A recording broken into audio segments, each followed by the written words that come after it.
മഹിമ എന്ന് പറഞ്ഞിട്ടുള്ള ശർക്കര ഇട്ടില്ലേ, അടിപൊളി ഒരു ഫാക്ടറിയിലാണ്. നമ്മുടെ അതേപോലെ തന്നെയാണ് കുറേ സംഭവങ്ങൾ തുടങ്ങി പൊളിഞ്ഞു കത്തിയായിരിക്കണം നമ്മുടെ സാധനം എന്നുള്ളത്. ഞാൻ മരിക്കുന്നവരെ അതിങ്ങനെ ആലോചിച്ചിട്ടുണ്ടാണ്. കാരണം ഇത്രയും നല്ല ഒരു പ്രോഡക്റ്റ് ആണ്. മറയൂരാണ് ക്ലൈമറ്റും വെള്ളവും. ആ വെള്ളം അതാണ് ഈ മറയൂർ ശർക്കരക്ക് പേര്. ചേട്ടനാണെങ്കിൽ ഇവിടെ വന്നപ്പോ തുടങ്ങിയ പറമ്പ് പരിശോധന എന്നിട്ട് ഉദ്ദേശിച്ച ഒരു പിടിവില്ല എനിക്ക്. ഇഷ്ടംപോലെ ഇതാണ് ആളുടെ സ്വപ്ന പദ്ധതിയാണ് കേട്ടാ പ്രേമേട്ടന്റെ. പ്രിയപ്പെട്ടവരെ നമസ്കാരം. ഞങ്ങളെ നേരിമംഗലത്തേക്ക് വന്ന് നോക്കാണ്. ഞങ്ങൾ ഇന്നാള് പറഞ്ഞിട്ടുണ്ടായിരുന്നില്ലേ, നമ്മുടെ വീട്ടില് ഇന്നാള് ചക്ക വരട്ടുമ്പോ മഹിമ എന്ന് പറഞ്ഞിട്ടുള്ള ശർക്കര ഇട്ടില്ലേ. നമ്മൾ കാലങ്ങളായിട്ട് നമ്മൾ ഇത് ഉപയോഗിച്ച് ഇത് ആദ്യത്തോട്ട് ഉപയോഗിച്ചപ്പോ നമുക്ക് ഇഷ്ടപ്പെട്ടപ്പോ തൊട്ട് തന്നെ നമ്മള് വീഡിയോകളിൽ ഇത് പറയാറുണ്ട്. കുറേ വർഷങ്ങളായിട്ടാ. അപ്പൊ ഇതങ്ങനെ നമ്മൾ പറഞ്ഞു നമുക്ക് ഇത് ഉണ്ടാക്കണത് എവിടെയാണ്, ആരാണ്, എന്താണ് ഇതിന്റെ ഓണർ എവിടെയാണ് ഒന്നും നമുക്കറിയില്ല. നമ്മളിത് ഉണ്ടാക്കുമ്പോൾ ഇത് പറയും ഇത് അടിപൊളി സാധനമായിട്ടാന്ന് നമ്മൾ പറയാറുണ്ട് നമ്മുടെ അനുഭവത്തിന്റെ വെളിച്ചത്തിൽ. അപ്പൊ ഇവരുടെ ഒരു സ്റ്റാഫ് ഈ വീഡിയോ കണ്ടിട്ട് ഇതിന്റെ ഓണറോട് ചോദിച്ചു, ഇങ്ങനെ ആ ജ്യൂസ് വേൾഡിൽ നമ്മൾ പ്രൊമോഷൻ ചെയ്യുന്നുണ്ടോ നമ്മുടെ ശർക്കരേനെ ചോദിച്ചപ്പോ ഇവര് അറിയുന്നില്ല നമ്മുടെ ചാനല്. അപ്പൊ ഇല്ല എന്ന് പറഞ്ഞു. അവര് നമ്മുടെ ഇടയ്ക്കിടയ്ക്ക് നമ്മുടെ ഇങ്ങനെ ഓരോ പായസമൊക്കെ ഉണ്ടാക്കണതിലൊക്കെ നമ്മളുടെ കാണിക്കുന്നുണ്ട്. സാധാരണ യൂട്യൂബേഴ്സ് ഇങ്ങനെ പൈസ കൊടുക്കാണ്ട് പ്രൊമോട്ട് ചെയ്യാറില്ല. അപ്പോൾ അവർ വിചാരിച്ചു, സ്റ്റാഫ് വിചാരിച്ചു നമുക്കിങ്ങനെ നമ്മളെ കൊണ്ട് ചെയ്യിപ്പിക്കണതാണെന്ന് വിചാരിച്ചു. അങ്ങനെ ആള് നമുക്ക് മെയിൽ അയച്ച് അങ്ങനെ നമ്മുടെ കോണ്ടാക്ട് നമ്പർ വാങ്ങി. എന്നിട്ട് അവർ അമ്മയും 2 ആൺമക്കള് ഉണ്ട്. അവര് ഗുരുവായൂർ അമ്പലത്തിലേക്ക് പോണ വഴിക്ക് നമ്മുടെ വീട്ടിൽ ഒരു പെട്ടി ശർക്കരയും ശർക്കരപ്പൊടിയൊക്കെ കൊണ്ടുവന്നു. നമ്മളെ ക്ഷണിച്ചു ഫാക്ടറി കാണാനും അത് ഉണ്ടാക്കുന്നത് കാണിക്കാനാണ്. അപ്പൊ ഞങ്ങള് നേരിമംഗലത്താണ് ഒരു ഫാക്ടറി. അപ്പൊ നേരിമംഗലത്ത് ഇത് പെരിയാറാണ്. ഇതിന്റെ തീരത്ത് അതിമനോഹരമായ പറമ്പ്. അപ്പൊ അവിടെയാണ് ഇവരെ ഫാക്ടറി. ഇതിന്റെ അപ്പുറത്തെ സ്വല്പാണ് നീങ്ങി കഴിഞ്ഞിട്ടുണ്ടെങ്കിൽ നേരിമംഗലം പാലം, അതായത് അടിമാലിയിലേക്ക്, അത് മൂന്നാർക്ക് പോണ ആ വലിയ പാലം, പണ്ടത്തെ പാലം, കുറെ സിനിമകളിലൊക്കെ കണ്ടിട്ടുണ്ടാവും പാലം. ആ ഭയങ്കര മഴയുന്നേ. മഴയല്ലാത്ത സമയത്തായിരുന്നു നമ്മൾ വന്നേ ചെയ്യും. നമുക്ക് ഇവിടെ വേറൊരു വീഡിയോയും കൂടി കിട്ടിയാണ്. ഈ പറമ്പും ഈ പുഴയും ഇതിന്റെ ഫ്രണ്ടിലാണെങ്കിൽ മലനിരകളും എന്തൊരു ഭംഗിയാ കാണാന്നറിയോ. ഞങ്ങള് വന്നപ്പോ ഒരു വന്നിട്ട് ഒരു ഹോട്ടലിൽ കയറി.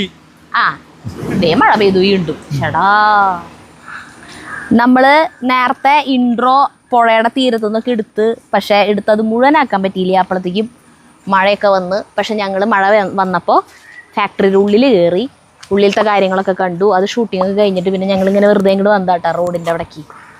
അപ്പോൾ ഈ ശർക്കരനെ കുറിച്ച് പറയുകയാണെങ്കിൽ ചേട്ടൻ എന്നിട്ട് മറയൂർ. അതായത് ഞാൻ ഈ ഫാക്ടറി ഇങ്ങനെ കണ്ടപ്പോഴാണ് എനിക്ക് അത്ഭുതപ്പെട്ടത്. നമ്മള് മറയൂര്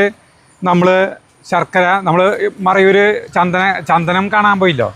ആ സമയത്ത് ചന്ദനക്കാട് കാണാൻ പോയിപ്പോ, ചന്ദനക്കാട് മാത്രമല്ല അവിടെ മറ്റേ ഈ വട്ടവട അവിടെയൊക്കെ പോയിപ്പോ ഈ റോഡ് ഇങ്ങനെയാണ് പോയിക്കൊണ്ടിരിക്കുന്നത്. അപ്പൊ ഈ റോഡിന്റെ ഈ സൈഡില് ഈ വലിയ ചരക്ക് പോലത്തെ അതിലാണ് ഈ ശർക്കര ഉണ്ടാക്കുന്നത് റോഡ് സൈഡില്.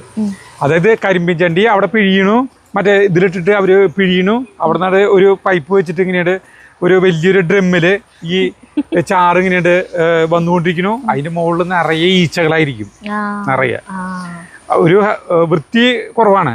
അതിന്റെ ഈ സൈഡിൽ നിന്നിട്ട് റോഡ് സൈഡിൽ ഈ വണ്ടികൾ പോണ പൊടി പടലങ്ങളും ഇതിലൊക്കെയാണ് ഈ സാധനങ്ങൾ ഉണ്ടാക്കുന്നത്. അപ്പൊ എന്നിട്ട് അവിടെ നിന്ന് തന്നെ ശർക്കര നമുക്ക് ഉരുളൂർട്ടിയിട്ട് നമുക്ക് തരും, നമുക്ക് വാങ്ങിച്ചുകൊണ്ടുവരാം. അപ്പൊ ഞാൻ വിചാരിച്ചു മറയൂർ ശർക്കര അങ്ങനെയാണ് ഇത് ഉണ്ടാക്കുന്നത്. പക്ഷെ ഇവിടെ വന്നപ്പോഴാണ് അടിപൊളി ഒരു ഫാക്ടറിയിലാണ് ഇവിടെ ഉണ്ടാക്കണ കാര്യങ്ങളും എല്ലാതും ഞങ്ങൾ കണ്ടു. നമുക്ക് എല്ലാതും ഒരു പറഞ്ഞു. പക്ഷെ അതിന്റെ ഉള്ളിൽ നമുക്ക് സൗണ്ട് എടുക്കാൻ പറ്റില്ല, കാരണം ഭയങ്കര നോയ്സാ മെഷീനുകൾ വർക്ക് ചെയ്യണേന്റെ. അപ്പോൾ നമ്മൾക്ക് ഇനി കാര്യങ്ങളൊക്കെ വിശദമായിട്ട് അവർ പറഞ്ഞു തരും. അപ്പം അതിൻ്റെ ഒപ്പം നമ്മൾ അതിൻ്റെ ഉള്ളിലെടുത്ത വിഷ്വലും വീഡിയോസ് എടുത്തൊക്കെ കാണിച്ചു തരാം കേട്ടാ. അതായത് ഇത് മെയിനായിട്ടും ഇതിൻ്റെ ശർക്കര നീരല്ല, ഇതിൻ്റെ അസംസ്കൃത വസ്തു എന്ന് പറഞ്ഞാൽ കരിമ്പിൻ ജ്യൂസാണ്. ആദ്യം ഇവർ ഉണ്ടാക്കുന്ന സമയത്ത് എന്ന് പറഞ്ഞു കഴിഞ്ഞാൽ കരിമ്പ് കൊണ്ടുവന്ന് ഇവിടെ തന്നെ ജ്യൂസ് എടുക്കലായിരുന്നു. പിന്നെ അത് ചെയ്യാറില്ല. പിന്നെ ഇവർ കരിമ്പിൻ ജ്യൂസാണ് കൊണ്ടുവരുന്നത്. മറയൂരിൽ നിന്ന് കരിമ്പിൻ ജ്യൂസ് കൊണ്ടുവരും ഇങ്ങോട്ട്, അവിടെ നിന്ന് ജ്യൂസ് എടുത്തിട്ട്. ആ ജ്യൂസ് മാത്രം ഇവർക്ക് തികയില്ല. അപ്പോൾ വേറെ സ്ഥലത്തുനിന്ന് ജ്യൂസ് വരും. എന്നിട്ട് ഇവിടെ ഫസ്റ്റത്തെ പടി എന്ന് പറയുന്നത് ഇതിൻ്റെ ഫിൽട്രേഷനാണ്. കുറേ സ്റ്റെപ്പ് ഫിൽട്ടർ ചെയ്ത് അതിനത്രയ്ക്ക് നല്ല പ്യുവറാക്കി അതിൻ്റെ അഴുക്കും ചളിയും അങ്ങനെയുള്ള എല്ലാ സാധനങ്ങളും അതിൽ കളയും. അപ്പം അതുകൊണ്ടാണ് ഈ ശർക്കര നമുക്ക് ഉരുക്കുമ്പോൾ അല്ല ഇത് നമ്മൾ വെള്ളം ഒഴിച്ച് ഉരുക്കായാലും ഇതിൽ ചെളി വരില്ല. മറ്റേ അച്ച് നമ്മൾ ഉരുക്കുമ്പോൾ നമുക്ക് ആദ്യം തന്നെ പതഞ്ഞ് വരെ ചെളിയാ. അപ്പൊ അത് നമ്മൾ എടുത്ത് കളഞ്ഞിട്ടാണ് നമ്മൾ ഉപയോഗിക്കുക. പിന്നെ അടിയിൽ മണ്ണും കല്ലും വേറെ. ഇതിലങ്ങനെ നമുക്ക് വരാത്ത എന്താ വെച്ചാൽ ഇത് അത്രയ്ക്കധികം സ്റ്റെപ്പ് ഫിൽട്രേഷൻ നടക്കണോണ്ടാ.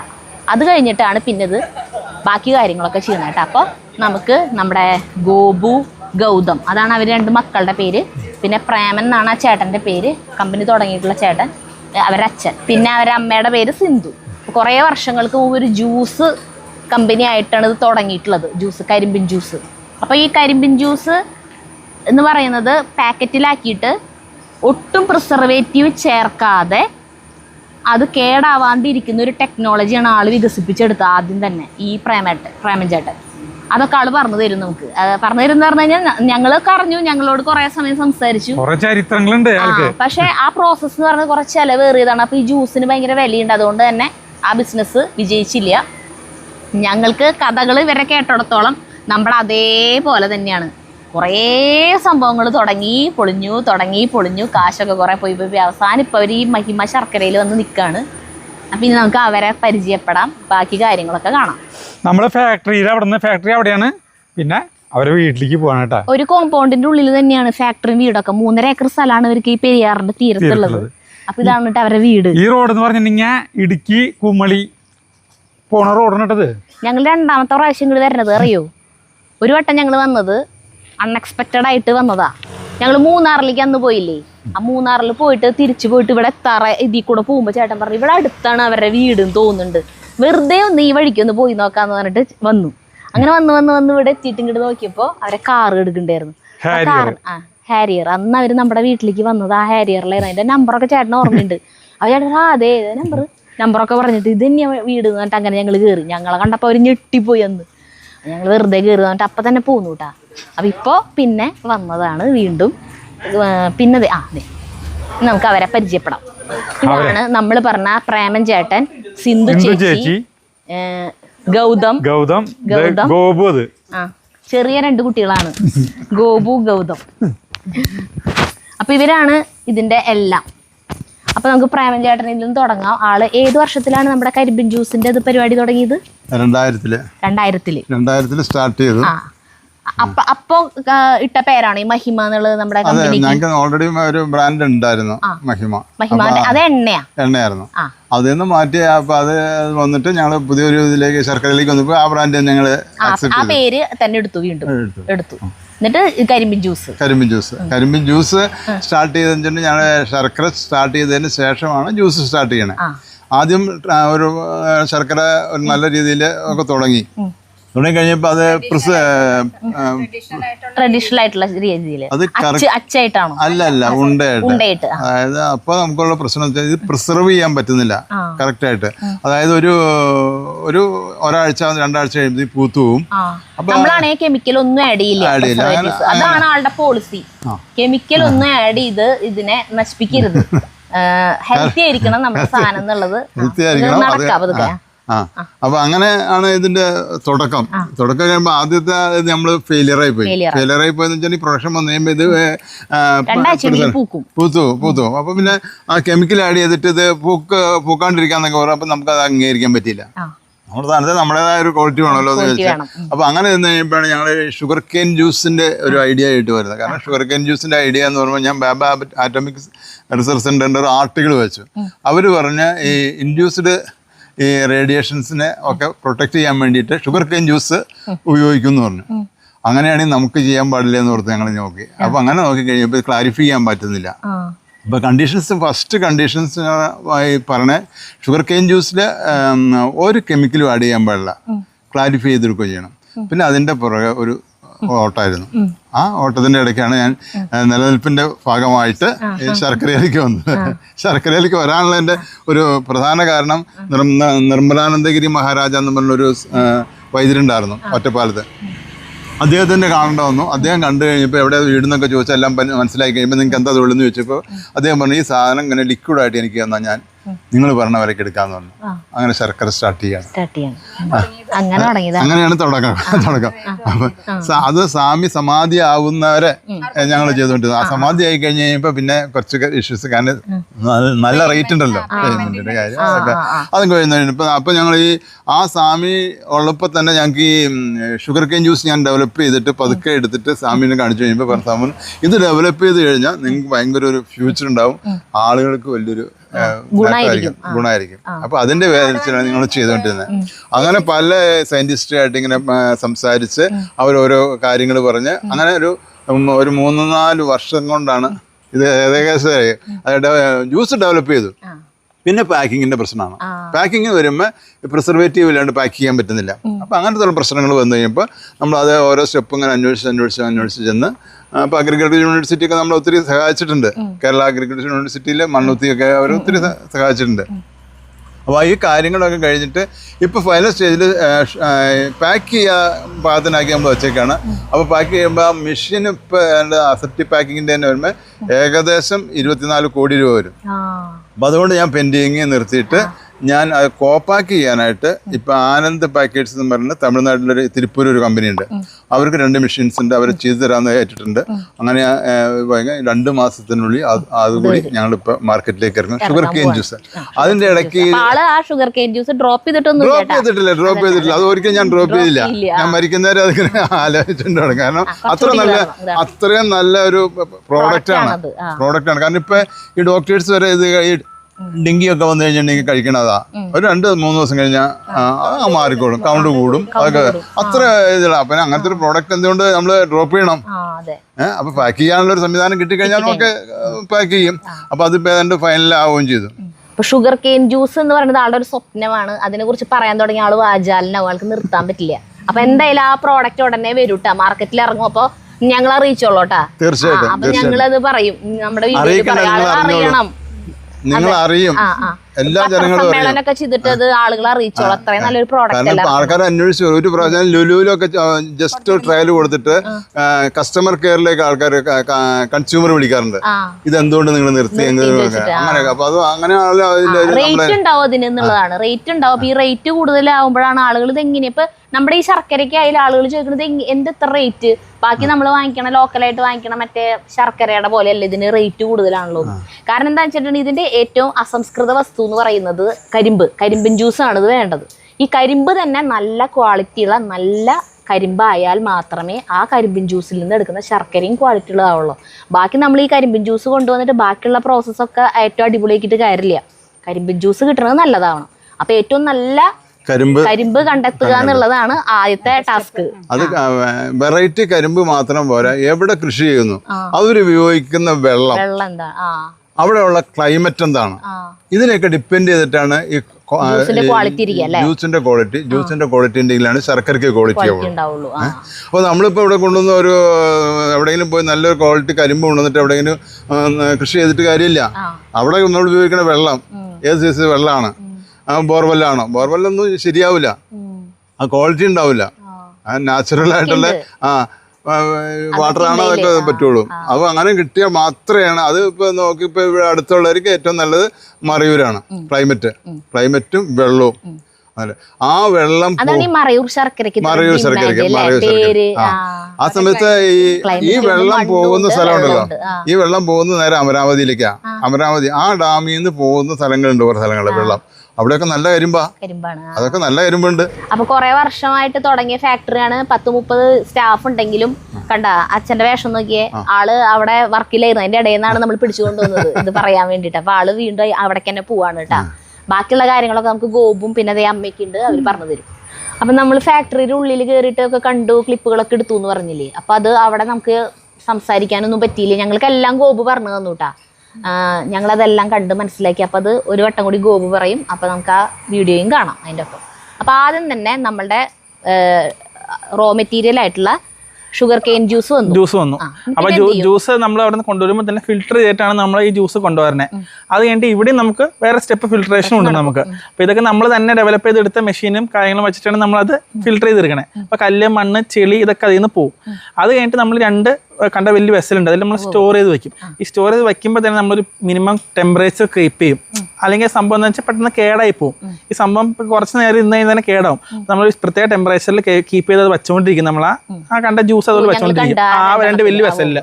അപ്പോൾ അത് കീപ്പ് ചെയ്ത് വെച്ചുകൊണ്ടിരിക്കും നമ്മൾ. അത് കഴിഞ്ഞിട്ട് അതിൽ നിന്ന് നമ്മൾ വേറൊരു മോട്ടർ വഴിയൊക്കെയാണ് സെൻട്രലിലേക്ക് ഇത് വെച്ചിട്ടാണ് സെൻട്രലിലെ ചെറിയ പാത്രത്തിലേക്കാണ് നമ്മൾ ഈ സാധനം വെച്ചാണ്. അത് വെച്ചിട്ടാണ് ബാക്കി പ്രോസസ്സിങ് ഇനി നടക്കണം, ഫർദർ പ്രോസസ്സിങ്. വേറെ നല്ല ചൂടാക്കി ബാക്കി വെള്ളം കളഞ്ഞ് അത് പിന്നെ ഏകദേശം ഒരു പാകമാവും, നമുക്കൊരു വറ്റിച്ചൊരു പാകമാവും. നമുക്ക് ആ പാകം നമുക്കറിയാം എങ്ങനെയാണെന്നുള്ള. പാകത്തുമ്പോഴേക്കും നമ്മൾ താഴത്തേക്ക് ആ ഈ ഇത് വെച്ച് വാൽവ് വെച്ച് താഴത്തേക്ക് സംഭവം ഇറക്കും.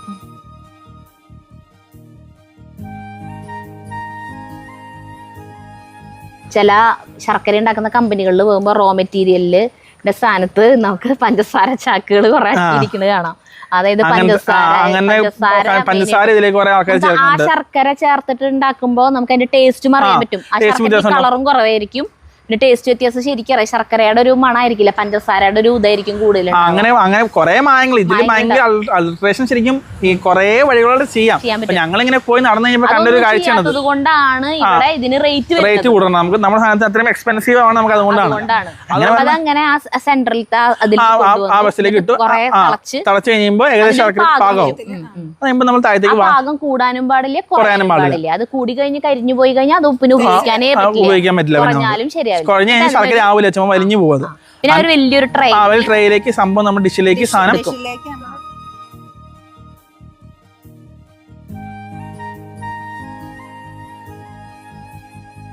അപ്പോൾ നമ്മളിപ്പോൾ ആ ഡിഷിലേക്ക് ഇട്ട് അപ്പോൾ കൂളിംഗ് റൂമിൽ കൊണ്ടുപോയി കൂളിംഗ് റൂമിൽ വെച്ചിട്ടാണ് നമുക്കിപ്പോൾ 2 പ്രൊഡക്റ്റാണുള്ളത്. ഒരു കട്ടയുണ്ട്, പൗഡറും ഉണ്ട്. അപ്പോൾ കൂളിംഗ് റൂമിലും നമ്മൾ പ്രോസസ്സ് 2. ഇപ്പോൾ പൗഡറിനാണെങ്കിൽ ഇന്നൊരു പാകം ആകുമ്പോഴേക്കും നമ്മൾ കൂൾ ചെയ്യാൻ നിർത്തിയിട്ട് അത് പൗഡർ ആക്കാൻ വേണ്ടി നമ്മൾ കൊണ്ടുപോകും. പൗഡറിൻ്റെ മെഷീൻ്റെ അടുത്തേക്ക് കൊണ്ടുപോകും. നമ്മൾ കട്ടയൊക്കെ അതിലേക്ക് കൊണ്ടുപോകണമെങ്കിൽ ഒരു വേറെ ടൈപ്പ് പാകമുണ്ട്, ടെമ്പറേച്ചർ പാകമുണ്ട്. ആ പാകത്തിൽ നമ്മൾ ആ സംഭവം നിർത്തിയിട്ട് അത് അടുത്ത മെഷീനിലേക്ക് ലോഡ് ചെയ്യും. അപ്പോൾ അത് അവിടെ നിന്ന് അടുത്ത പാക്കറ്റിലേക്ക് ഫില്ല് ചെയ്യുക ചെയ്യണേ. അപ്പോൾ ഇതാണ് നമുക്ക് 2 പ്രൊഡക്റ്റിലേക്ക് വരുമ്പോൾ അങ്ങനെയാണ് ചെയ്യുന്നത്. ഇപ്പോൾ പൊടിക്കണേനും മറ്റേ കട്ടയ്ക്ക് 2 രീതിയിലാണ് നമ്മൾ ചെയ്യണ പാകം. അപ്പോൾ ചില ആൾക്കാർ ചിന്തിക്കാറുണ്ട് നമ്മുടെ പൊടി എന്ന് പറഞ്ഞു കഴിഞ്ഞാൽ കട്ട തന്നെ പൊടിച്ചെടുക്കണേന്ന് വിചാരിക്കണം. അങ്ങനെയല്ല, ഉണ്ടാക്കുന്ന രീതി 2 പ്രോസസ്സിംഗ് വ്യത്യാസമുണ്ട്, നമുക്ക് വ്യത്യാസം വരുന്നുണ്ട്. അപ്പോൾ അതനുസരിച്ച് ടേസ്റ്റിനും ഈ പൊടിക്കും കട്ടയ്ക്കും ടേസ്റ്റിനും നമുക്ക് ചെറിയ വ്യത്യാസം വരും. നമുക്ക് പൊടി ശർക്കര എപ്പോഴും നമ്മളെ റെക്കമെൻഡ് ചെയ്യണമെന്ന് വെച്ച് കഴിഞ്ഞാൽ പാല്, ചായ, പാൽച്ചായ, പാൽക്കാപ്പി അതിലേക്കാണ് പൊടി ശർക്കര ഉപയോഗിക്കണേ. പക്ഷെ അതിന് ആ ഒരു ലൈറ്റ് മധുരം വരുള്ളൂ. നമ്മൾ കട്ടയാകുമ്പോൾ പായസത്തേക്ക് ഇടുമ്പോൾ കട്ടി മധുരം ആ കട്ടയ്ക്കാണ് വരുള്ളൂ. ആ കട്ടി മധുരം വരണമെങ്കിൽ കട്ട ഉപയോഗിക്കണം. മറ്റേതാണ് നമ്മൾ പാലിനൊക്കെയാണ് റെക്കമെൻഡ് ചെയ്യണം പൗഡർ. കട്ട പായസത്തിനും അങ്ങനെ സംഭവം ഈ പലഹാരമൊക്കെ ഉണ്ടാക്കാൻ കട്ടയാണ് നമ്മൾ കൂടുതൽ റെക്കമെൻഡ് ചെയ്യണം. ഈ പ്രിസർവേറ്റീവ് ചേർക്കണില്ലല്ലോ?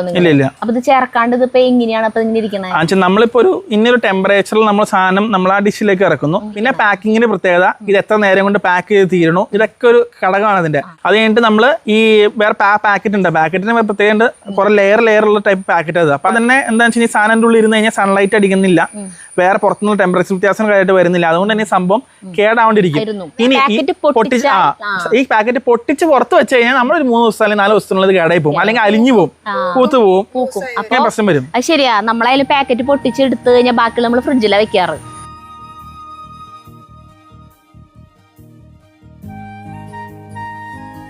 അപ്പൊ അതാണ് നമ്മുടെ പ്രിസർവേറ്റീവ് നമ്മൾ വേറെ ചേർക്കില്ലാത്തത്. ഇപ്പൊ പല ശർക്കര നിങ്ങൾ നോക്കിയാൽ എങ്ങനെയാന്നുള്ളത്. ഇപ്പൊ പല മാർക്കറ്റ് വരുന്ന ശർക്കരയും ഉണ്ടാക്കിയ എന്തായിക്കോട്ടെ, അതിപ്പോൾ പുറത്ത് വെച്ച് കഴിഞ്ഞാൽ അതുപോലെ തന്നെ ഇരിക്കും. അത് ഉറുമ്പരിക്കില്ല, അല്ലെങ്കിൽ കേടാവില്ല, അലിക്കില്ല, ഒന്നും ചെയ്യില്ല.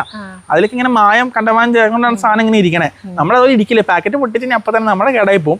4 ദിവസം 5 ദിവസമൊക്കെ മാക്സിമം കിട്ടുള്ളൂ, അതുപോലെ കിട്ടില്ല. അല്ലെങ്കിൽ ഇപ്പോൾ പാക്കറ്റ് പൊട്ടിച്ച് നിങ്ങൾ ഒന്ന് ഫ്രിഡ്ജിൽ വയ്ക്കുക, അല്ലെങ്കിൽ വേറെ കണ്ടെയ്നറിൽ സൂക്ഷിച്ച് വയ്ക്കുക, അങ്ങനെ ചെയ്യേണ്ടത്. അതാണ് നമ്മുടെ പ്രിസർവേറ്റീവ്. ഒന്നും നമ്മൾ ചേർക്കണില്ല.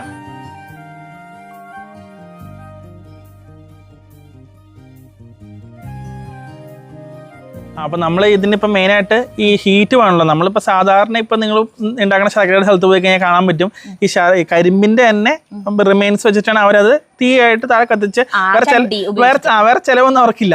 നമ്മളിപ്പോൾ ഇതെങ്ങനെ ഈ ലൈൻ മൊത്തം ഹീറ്റായി നിൽക്കാൻ വേണ്ടി നമ്മൾ തെർമിക് ഫ്ലൂയിഡ് സിസ്റ്റം എന്ന് പറഞ്ഞൊരു സംഭവമാണ് ഉപയോഗിക്കുന്നത്. നിങ്ങൾ കണ്ടു 3 വെസലുണ്ട് നമുക്കവിടെ. ആ 3 വെസലും ചൂടായിട്ട് ഒരേപോലെ ചൂടായിട്ട് നിൽക്കണമെങ്കിൽ അത്രയും നമ്മൾ സിസ്റ്റം നമുക്ക് ഓർഡർ.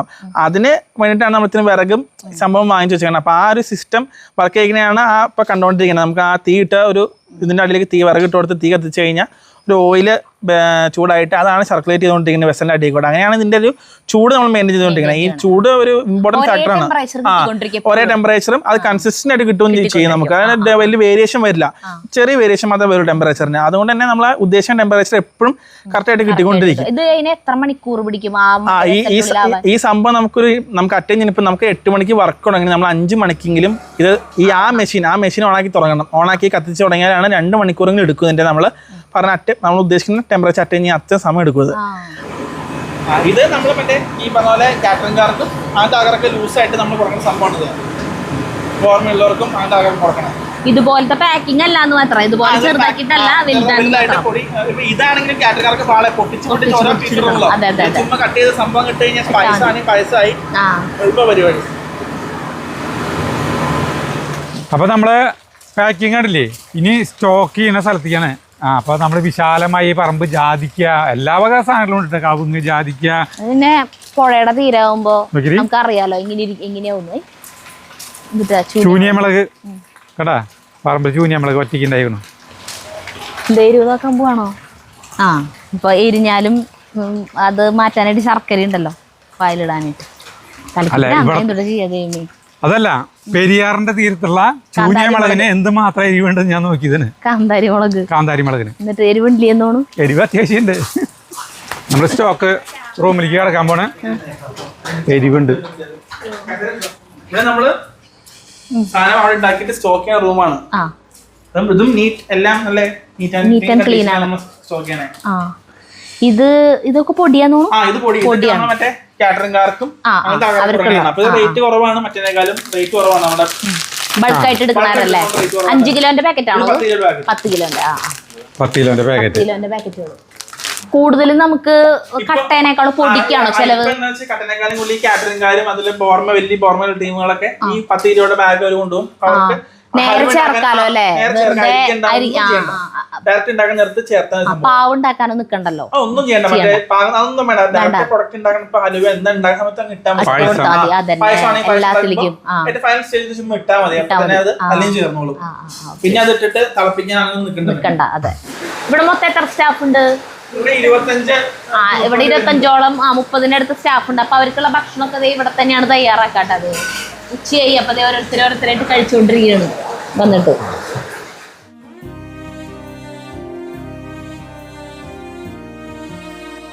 ഈ കാണുന്നത് എന്നിട്ടെന്നറിയോ, ഇതൊരു വലിയൊരു ഫ്രീസറാണ്. ഇവിടെ ഈ കൊറോണയുടെ സമയത്ത് ഇവർക്ക് വലിയൊരു നഷ്ടം സംഭവിച്ചു. കാരണം കൊണ്ടുവന്ന കരിമ്പിൻ ജ്യൂസ് മൊത്തം ഇവർക്ക് ഇത് പ്രോസസ്സ് ചെയ്യാൻ പറ്റാതെ ഇവിടെയൊക്കെ അടച്ചു. കംപ്ലീറ്റ് ലോക്ക്ഡൗൺ ആയല്ലോ. ജോലിക്കാർക്ക് വരാനോ ഒന്നും ചെയ്യാൻ പറ്റാണ്ട് ഇവിടെ അടച്ചപ്പോൾ അത് മൊത്തം കേടായിപ്പോയി. അപ്പം അതുകൊണ്ട് പിന്നെ അങ്ങനെ എന്തെങ്കിലും ഒരു സിറ്റുവേഷൻ വന്നാലോ എന്ന് വിചാരിച്ചിട്ട് പേടിച്ചിട്ട് ഫ്രീസർ വേഗം സെറ്റാക്കി. അപ്പോൾ എന്തെങ്കിലും കാരണവശാൽ പ്രൊഡക്ഷൻ അന്ന് ഇപ്പോൾ കരിമ്പിൻ ജ്യൂസ് വന്ന അന്ന് തന്നെ അത് പ്രോസസ്സ് ചെയ്യാൻ പറ്റിയില്ല എന്നുണ്ടെങ്കിൽ തന്നെ ഇതിൽ വെച്ച് കേടാവാണ്ട് അത് പ്രോസസ്സ് ചെയ്തെടുക്കാൻ വേണ്ടിയിട്ട് ചെയ്തിട്ടുള്ളതാണ്. അപ്പം അങ്ങനൊരു ഫെസിലിറ്റിയും കൂടി ഇവിടെ ഉണ്ടെന്ന് പറയായിരുന്നു. ഇനി ഇതിൻ്റെ അടുത്ത നടപടി എന്ന് പറയുന്നത്, ഇപ്പോൾ ഇത് കാണുന്നവർ ചിന്തിക്കേണ്ടത് ഞങ്ങൾക്ക് ഇത് എവിടെ നിന്നാണ് കിട്ടുക. അപ്പം ഞങ്ങൾ ഈ പലപ്പോഴും നമ്മുടെ വീഡിയോയിൽ ഇത് കാണിക്കുമ്പോൾ നമുക്ക് കമൻസ് വരാറുണ്ട്, ഇത് എവിടെ നിന്നാണ് കിട്ടുക, ഞങ്ങളുടെ അവിടുത്തെ കടകളിൽ ഇല്ലല്ലോ, സൂപ്പർ മാർക്കറ്റിൽ ഇല്ലല്ലോ. ചിലർ പറയും ഞങ്ങളുടെ സൂപ്പർ മാർക്കറ്റിൽ കിട്ടി എന്നൊക്കെ പറഞ്ഞിട്ടും കമൻറ്റ് ഇടാറുണ്ട്.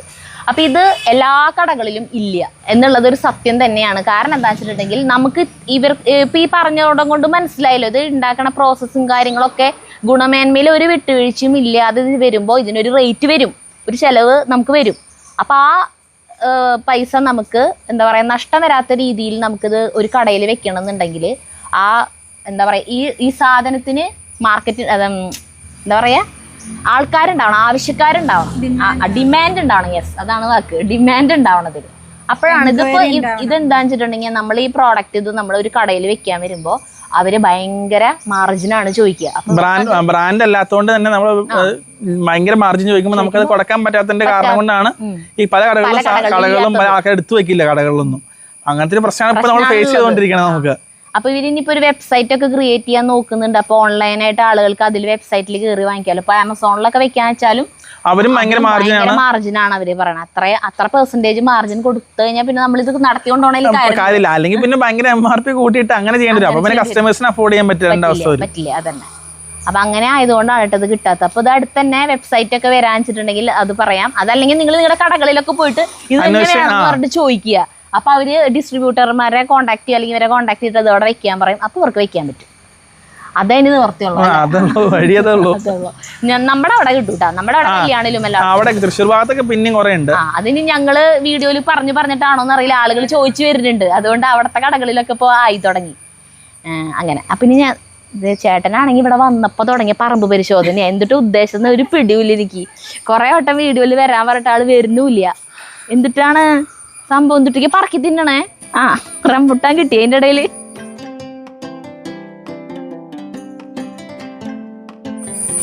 Thank you. ഇഷ്ടം പോലെ ഇവിടെ. അയ്യോ എന്തൊരു ടേസ്റ്റാ.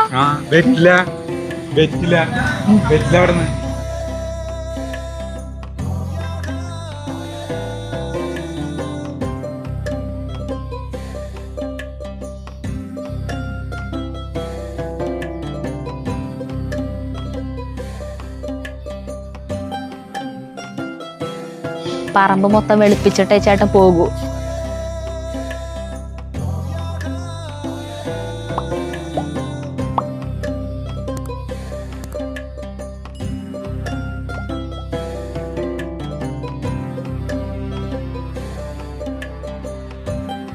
ഇത് അപ്പൊ നമ്മുടെ പ്രൊഡക്റ്റ്. അയ്യോ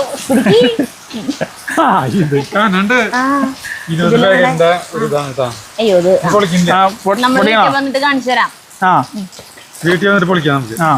ഇതെന്താ കയ്യിന് പറ്റിയേ? ഇത് വീണായിരുന്നു, വീണിട്ട് പൊട്ട് വീണു 2 സ്ഥലത്ത്. ഒരു മാസമാറേ. നമ്മളേ പോരുമ്പോ ജഗ്ഗുനെ കൊണ്ടുവന്നിട്ടില്ല. ഇന്ന് സ്വാതന്ത്ര്യദിനാണ്. അപ്പൊ ജഗ്ഗുന് സ്കൂളില്ല. അവൻ രാവിലെ ട്യൂഷന് പോയി. നേരത്തെ 6:30 ട്യൂഷന് പോയി. ഞങ്ങൾ 7 മണിക്ക് വീട്ടിൽ നിന്ന് ഇറങ്ങി.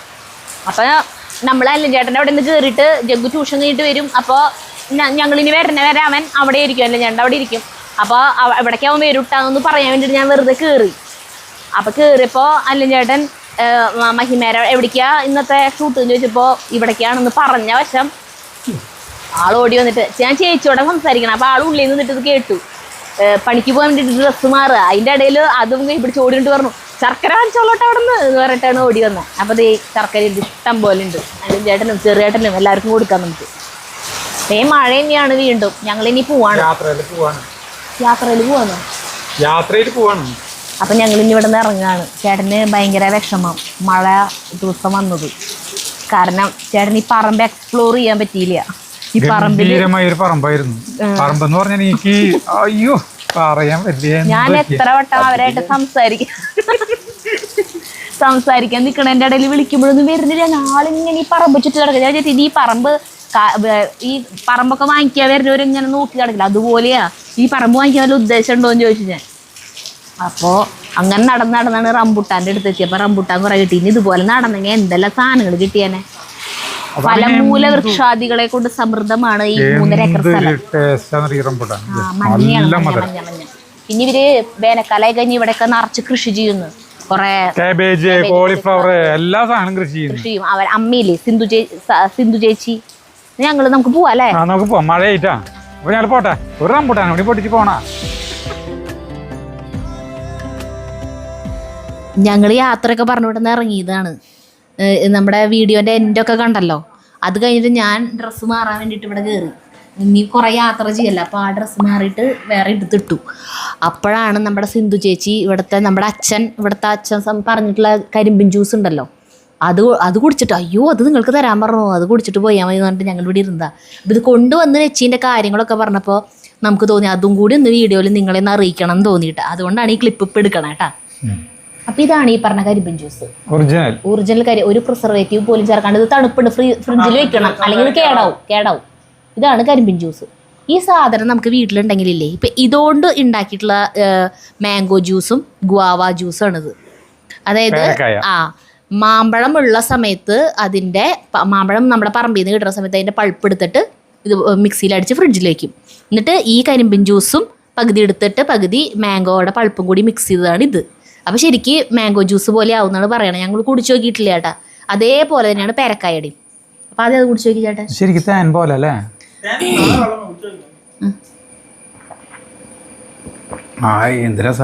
ഞാൻ നോക്കട്ടെ. ആ ഇതാണ് ഒറിജിനൽ കരിമ്പിൻ ജ്യൂസ്. അല്ലേ? ഇനി നിങ്ങൾ ഇതാണ് ആളുടെ സ്വപ്ന പദ്ധതിയാണ് കേട്ടാ പ്രേമേട്ടന്റെ. ഒന്ന് ഇറക്കി താണെങ്കിൽ മാംഗോ മേളിൽ ആ ഇളക്കിയിട്ട് വേണം കഴിക്കാൻ. ജ്യൂസ് കുടിച്ചിട്ട് ഇനി ഇത് കൂടിയട്ടെ. അപ്പൊ ഇതില് 3/4 ഭാഗം കരിമ്പിൻ ജ്യൂസും 1/4 ഭാഗമാണ് മാംഗോന്റെ പൾപ്പ്. ആ മാംഗോന്റെ ആണ്. കാരണം ഇതിന് പിന്നെ പ്രത്യേകിച്ച് വേറെ ഫ്ലേവർ നിൽക്കണില്ലല്ലോ, അതുകൊണ്ട്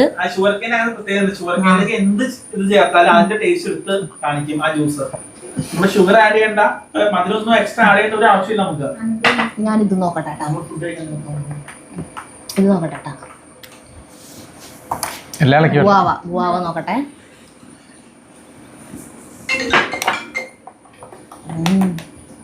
അടിപൊളിയാട്ടാ. ആളുകൾക്ക് ഇത് എത്തിക്കാൻ പറ്റിയ നല്ലതായിരുന്നു. എല്ലാതും ഇതുപോലെ ചെയ്യാം. പൈനാപ്പിളും ഭയങ്കര ടേസ്റ്റ് ആണ്. ഇത് പറയാൻ പറ്റണില്ല വാക്കുകൾ. ഇത് ഭയങ്കര മഴ പെയ്യുമ്പോഴാണ് നമ്മൾ ഈ ജ്യൂസ് കുടിക്കണത്. ശരിക്കും ഇത് വേനൽക്കാലത്തും കൂടിയാണ് ഇത് കഴിക്കണത് വെച്ചെങ്കിൽ അല്ലേ. തണുപ്പുണ്ട് കേട്ടോ നല്ല. നിതിനത് കുടിച്ചോട്ടാ.